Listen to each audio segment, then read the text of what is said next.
Welcome to Improv for the podcast. On this week's episode, we're going to be talking about improvisation in the NFL. Let's hit it.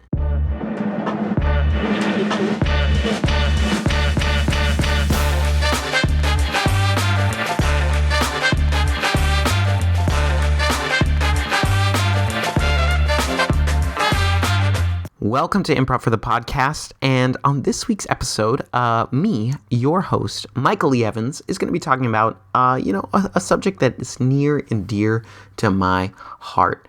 It's improvisation in the NFL. And whoa, immediately off the bat, you're like, hang on. We're going to talk about sports. Yep, the Improv podcast is going to talk a little bit about sports, just for one episode.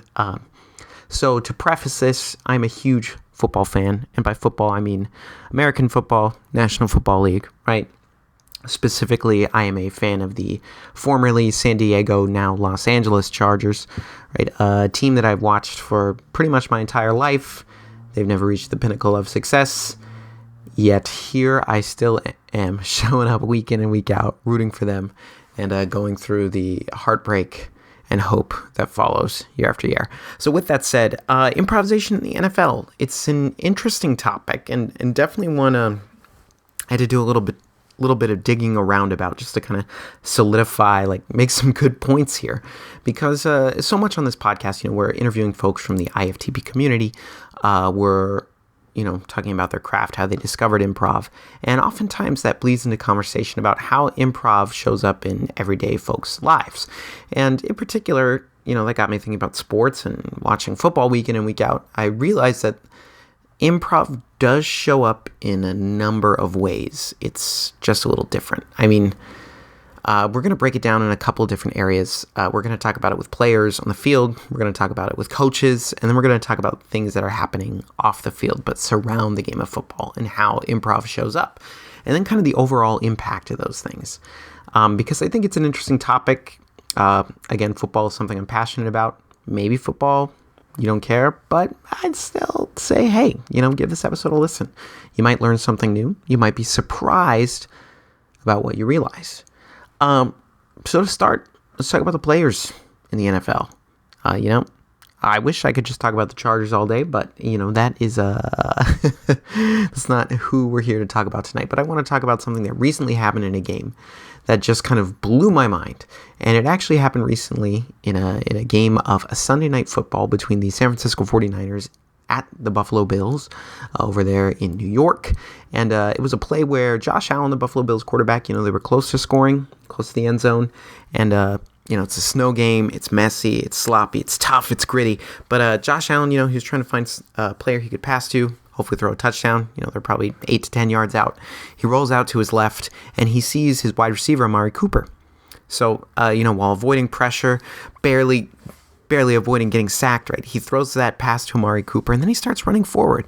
And Amari Cooper, once he catches the ball, is almost immediately tackled by the 49ers defenders around him. And he sees Josh Allen, back behind him. And he goes, well, it looks like he wants the ball, so I guess I'll toss it back to him.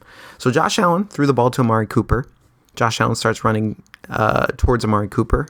Amari Cooper, while getting tackled, says, oh, looks like Josh is open. I'm going to toss him the ball. So he laterals it to him. Josh Allen gets the football, evades one defender, and then dives in for a touchdown, creating absolutely an incredible play.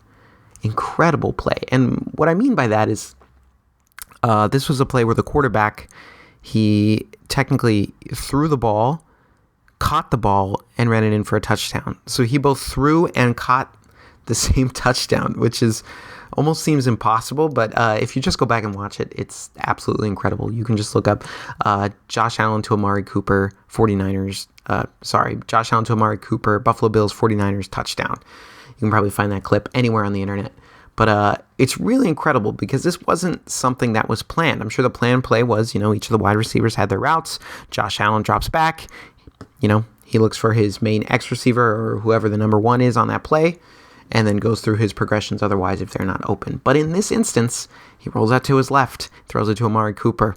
And, usually the receiver catches the ball, they get tackled or they don't, and then the play is over. But in that moment, we have that brief spark of improvisation, right? This beautiful moment where Amari, while getting tackled, he looks and he sees his quarterback and he's like, hey, legally, in the game, I can lateral him this ball, no problem. Man, we can just see what happens. I mean, it looks like he wants it. He laterals it. Josh grabs it. Touchdown. Boom. With that creative spark that he had, it gave the team a scoring opportunity. It was a huge moment. And again, it wasn't something that was planned. It was off script. As we know, in the NFL, all the players have a playbook that they memorize, and there's certain ways that you're supposed to do things. If we're doing this play, my job is to do this. And you do your job on each and every play, whether that's blocking, running a route, throwing the football, running the ball, whatever that is, right? But in this instance, this was a moment to break away from that. And I really almost see it as a moment of improvisation by those two players on the field. Amari Cooper, right? He said, Josh Allen is open, tossed him the ball. Josh Allen received the gift. He yes-anded and continued with it. He didn't he didn't drop the football. He didn't miss it entirely. He made himself ready and available. And, maybe this is a bit of a stretch just because I'm a football fan and I want to believe that football players are improvising out there as I'm watching. But it really was an incredible moment to see. And of course, I'm just picking this specific play because it was a recent occurrence, right, in this NFL season. But things like this have happened many times. There's a number of quarterbacks, if you think about Aaron Rodgers, Patrick Mahomes, not to shout out my guy Justin Herbert, but so many times in an NFL game, you'll see a player, particularly a quarterback, right? They're trying to throw the ball somewhere, and, the receivers have run their routes. They're trying to escape, escape the pocket, escape the defenders rushing them, trying to tackle them. And, they'll point in different directions. They'll be like, run that way, run that way, run that way, run that way. And they'll redirect the receivers and just kind of make up a whole new play on the fly to get somebody open. And it's an incredible thing that happens every now and then. It's not happening every play. Oftentimes, everybody's sticking to the script, trying to make work what was planned. But some of the coolest and most interesting and exciting plays in the NFL are these improv moments, right? It's just, oh my gosh. And this is on like a macro level. Of course, there's micro moments of improvisation, I think, happening all over the field at the same time, right? They don't always result in touchdowns and big highlights, but they do result in different things happening throughout the game. Players see something and they jump on the opportunity. I think just like we do in an improv scene, right? We're given a gift. Our partner says something. We follow the funny. We find the information. We jump on it and pursue it further. A wide receiver's running an option route, and they see that there's a soft gap in the zone coverage of the defense, right? They're going to find that pocket where there's no defender covering them and get wide open. Even if that might not necessarily be their route, the quarterback is still going to be able to locate them and throw it to them. Right? Just so many different examples. If you're rushing the passer, right? You're playing defense. You see there's a gap in the offensive line. It maybe wasn't the stunt or the rush that you were trying to pull. It wasn't the gap you were going for, but there's another gap that's open. You're going to make a move and slide through that gap to try and get to the quarterback and sack them or tackle the running back before they get past the line of scrimmage, right? There's so many little micro moments of improv. I guess you could also say these are decisions, right? Just changing your mind or making different decisions in the moment. But I still think it's an incredible thing that can happen all over the football field, right? Defensive players, offensive players, but really in particular, I think the biggest, most noticeable moments are often between a quarterback and the receivers or the running backs, right? When they're directing the offense and changing things on the fly, calling an audible, calling a hot route, right? So many things. An audible, is changing something last minute in the moment, making an adjustment.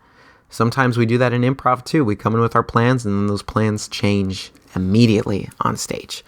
So yeah, I think it counts as improvisation happening on the field, right? And the same thing is true of the coaches on the sidelines, right? While the coaches aren't in the game, their job is to watch and manage the game, manage both sides of the ball, offense, defense, and special teams. Notice trends from the opposing team. I notice they're successful when they do this, therefore this needs to change. Right? Coaches are constantly evaluating and assessing what is happening on the field before them. Some coaches, for example, right? Bill Belichick, he makes adjustments all the time during the game. He's one of the greatest at his position. Oftentimes he'll see a team that comes in with a great wide receiver, right? And he'll say, all right, for this time being, we're going to go ahead and double cover this wide receiver, right? Let's not let them get open. We'll put 2 guys on them, and then someone else on the offense will have to beat us.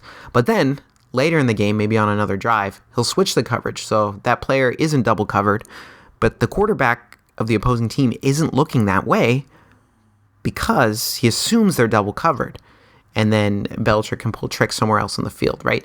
He's using this kind of shadow improvisation to his advantage, right? He's changing things, adjusting things on the fly, making the defense sneaky, dirty, nasty, trying to play tricks on the opposing offense. It's an incredible thing. But coaches, too, they're making so many calls in the moment, so many decisions, right? Should I call a timeout here? Should we change the play? Should I go for it on this 4th down? Should we punt? Should I kick a field goal? Should I do an onside kick here, right? So many different decisions and so many opportunities within their coaching to kind of improvise something. Just be like, hey, why don't we try this?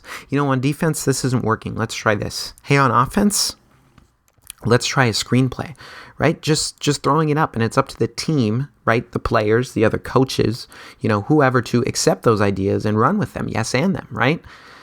There's a script that almost every team has going into the game. They have their game plan, but sometimes that game plan needs to change, right? And something else is found on the fly. It's an incredible thing, and it's a coach's job, I think, to realize that, manage it, recognize it, and execute whatever that is. If you're sticking to the game plan, if you're improvising and going off script, right? These elements of improv, yes-anding, not coming in with a plan, or if you do come up with a plan, give it up. If someone else gives you something, a player on the field, right? You accept their idea and you build upon it. So many great examples of these different things happening. Man, additionally, so that's players, that's coaches, right? They're both improvising and kind of implementing these different principles of improv during the game on the field. But also, there's a lot happening around the game of football, right? It's not just dead silent watching 22 guys on a field beat each other up with all these guys with headsets on the side yelling about it. Off the field as well, there's a whole almost ecosystem that surrounds the game of football that I think creates a space for improvisation, collaboration, for fun to happen around the game. First off, the commentators, right? It's 2 guys in a booth whose sole job is to talk about the game during its entire duration. And of course, their job is to describe what's happening, but also to react to it, share observations, thoughts. In theory, right, they have no idea what's going to happen during the game. There's jokes about the NFL being scripted, of course, but, I choose to believe that the NFL is, for the most part, random. There's some shenanigans every now and then, but it is random. It's chaos. That's what's enjoyable about it. So for those commentators, both the play-by-play guy and the color commentator, it's their job, to go with the flow of the game. They're not controlling the narrative. They're just reacting to things as they come up. They're living in the moment. You never know if the next play, something huge is going to happen, right? You never know, and you always have to be ready, actively listening, right? Ready to tap into what's going on, share a genuine reaction. And that's improv right there. They're just living in the moment, watching, reacting, yes-anding, and building onto it, If a player is having a successful game, it's their job to come up with an observation about that player or discuss trends or statistics related to that player's performance, right? They never know who's going to shine in any particular game or what crazy or unusual things might happen, but it's up to those commentators to keep the fun and keep the interest going. And no, they're not always successful, but sometimes, a great commentator can really make a game feel historic, iconic even. There are some incredible calls from the years of history of the NFL, right? The decades and decades and decades of history of football, where broadcasters have made incredible calls that have really made a play that much more special. So that's off the field, right? Those broadcasters are up in the booth, they're commentating, sharing their observations, the play-by-play, all of that. But in addition to that, there's, like I said, an ecosystem, and it goes down to the social media accounts for the football teams. It goes down to the fans, right? Commenting at home. One thing that can always be really interesting, if you're watching an NFL game, like you can go on different social media websites like Twitter, X, or Reddit, right, and kind of live follow along with the game and see other people's reactions, right? There's memes being posted. There's commentary, right? There's videos being made about the game. There's people live streaming their reactions. There's this whole ecosystem where people are kind of getting in on the action. They're like, hey, I can provide my commentary and I can react to what's happening on the field, right? It's an example of yes-anding. Oh my gosh, I can't believe so-and-so just missed that kick. Here's my reaction. Here's my thoughts. I'm yes-anding this thing of what's happening, right? Everyone's buying into this, right? Every NFL team has social media accounts that they use for promotion, to make jokes, to make funny videos. That's a huge part of the NFL and the NFL's ecosystem, right? And during the game, they're doing that. They're making memes and GIFs and social media posts, right? Just kind of all around what's happening on the field. And the same is true with fans, right? To the nth degree. Oh my gosh. It can be a little fun to get in that conversation online and see like the live churn of feedback and commentary and reactions moment by moment, right? In a way, it's like you're watching a 3.5 hour improv show, right? A long form improv. Generally, they're going to play the game of football. You know who's going to be in the game of football. And you know what each team wants to happen. Each team wants to win, but you don't know who's going to win, right? It's unexpected, and you don't know until it plays out on the field. You can predict it, but you're never going to get it 100% right until, again, you see it played out on the field.